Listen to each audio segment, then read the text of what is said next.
बिस्मिल्लाहिर्रहमानिर्रहीम।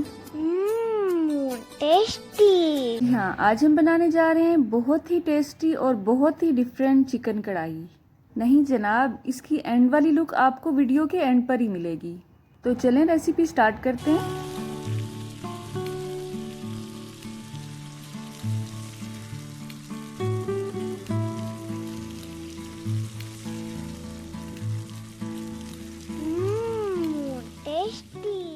तो इसके लिए हम लेंगे 1 चम्मच कुकिंग ऑयल। यहाँ पे मैं ऑलिव ऑयल यूज़ कर रही हूँ। आपके पास अगर सिंपल है तो सिंपल ले सकते हैं।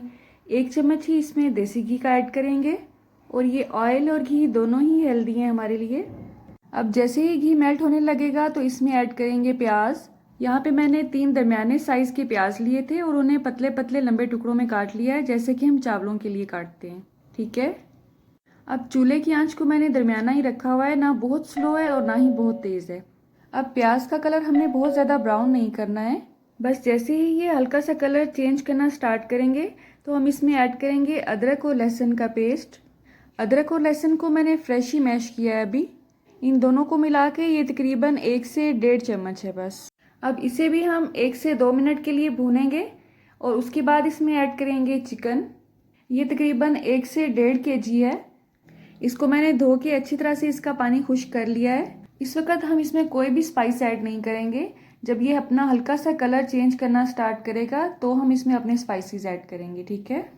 अगर आपको किसी भी वक्त ये लगे कि आपका जो चिकन है ये नीचे से थोड़ा सा लग रहा है पैंदे में बर्तन के, तो आप इसमें थोड़ा सा पानी भी ऐड कर सकते हैं। बस 1 से 2 मिनट ही लगेंगे और ये अपना कलर चेंज करना स्टार्ट कर देगा। लेकिन इस दौरान हम जो अनार लिए हैं हमने, ये तकरीबन 1 कटोरी है। इसको हम ग्राइंडर में डाल के या किसी भी शेकर में डाल के ग्राइंड कर लेंगे। आप देख सकते हैं मैंने इसमें बिल्कुल भी पानी ऐड नहीं किया है, लेकिन उसके बावजूद शेकर जग में ये बहुत अच्छी तरह से ग्राइंड हो रहे हैं और इसका पानी बहुत अच्छा से निकलेगा इंशाल्लाह। अब इसे हम गुठलियों समेत ऐड नहीं करेंगे, बल्कि इसे अच्छी तरह से छान लेंगे इसके पल्प को, और इसका जो सिर्फ पानी है वही हम इसमें ऐड करेंगे जब भी इसका टाइम होगा ऐड करने का। ठीक है। लेकिन अगर आपके दांत मजबूत हैं और इसे आराम से मैश कर सकते हैं तो आप इसकी गुठलियाँ भी ऐड कर सकते हैं। ये आप पे डिपेंड करता है। आप देख सकते हैं 1 कटोरी ही हमने अनार की ली थी और उसमें से उतना ही उसका जूस निकला है बगैर पानी डाले।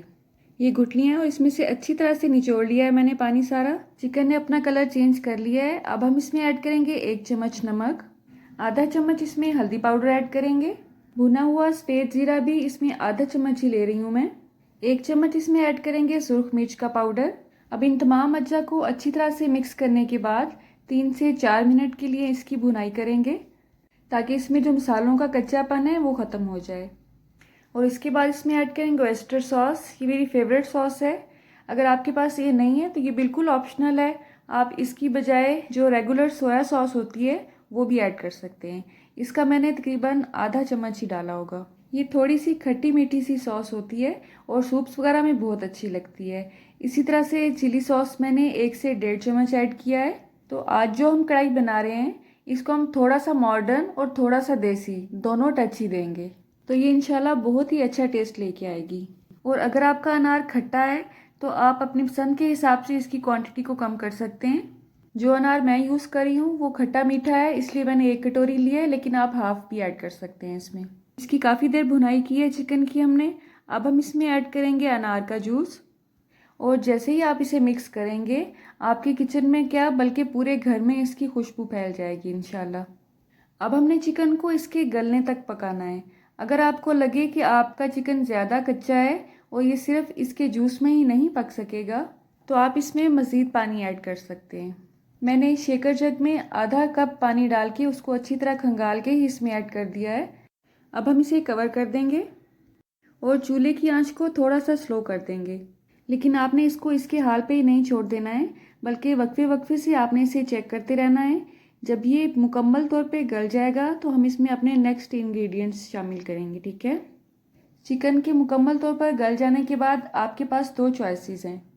अगर आपको कम ग्रेवी वाली कढ़ाई अच्छी लगती है तो आप पानी को मुकम्मल तौर पे खुश्क कर लें, लेकिन अगर आपको ज़्यादा ग्रेवी वाली कढ़ाई चाहिए तो इसमें हम कॉर्नफ्लोर और पानी का मिक्सचर ऐड करेंगे। 1 चम्मच कॉर्नफ्लोर में मैंने 3 से 4 खाने के चम्मच पानी के ऐड किए हैं।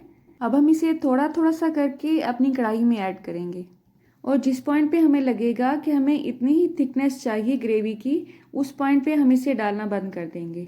मैंने ये 1 चम्मच वाला मेज़ा सारा ही इसमें ऐड कर दिया था। आप अपने हिसाब से इसमें कम ज़्यादा कर सकते हैं। बस 1 से 2 मिनट में ही ये बहुत अच्छी सी ग्रेवी रेडी हो जाएगी इंशाल्लाह। उसके बाद हम इसमें ऐड करेंगे गरम मसाला, और ये गरम मसाला पाउडर तकरीबन मैंने आधी चम्मच से भी थोड़ा सा कम ऐड किया है। इसे अच्छी तरह से मिक्स करने के बाद इसे हम कवर कर देंगे, क्योंकि गरम मसाला ऐड करने के बाद किसी भी कढ़ाई को या हांडी को कवर करना ज़रूरी होता है, नहीं तो गरम मसाले की जो खुशबू है वो अच्छी तरह नहीं आती है इसमें। अल्हम्दुलिल्लाह अल्हम्दुलिल्लाह आप देख सकते हैं बहुत अच्छी सी इसकी ग्रेवी रेडी हुई है, और इसमें से जो खुशबुएं उठ रही हैं वो तो मैं आपको बता ही नहीं सकती हूँ। इसे जानने के लिए आपको इसे खुद ही रेडी करना पड़ेगा। और इसे बनाने के बाद अच्छा या बुरा जैसा भी रिज़ल्ट हो आप मुझे कमेंट बॉक्स में ज़रूर बताइएगा। इस कढ़ाई को आप रोटी के साथ भी खा सकते हैं, नान के साथ भी, और इसे चावलों के साथ भी सर्व कर सकते हैं। अल्लाह आप सबका दस्तरखान सजाए रखे और हम सबको सेहत और ईमान का रिज़्क अता फरमाए। मेरी नेक्स्ट वीडियो तक अल्लाह हाफ़िज़। रुके सुने, जाने से पहले वीडियो को लाइक कर दें, शेयर तो आप कर ही देंगे, और सब्सक्राइब करने के बाद बेल का आइकन भी ज़रूर प्रेस करें। जज़ाकल्लाह।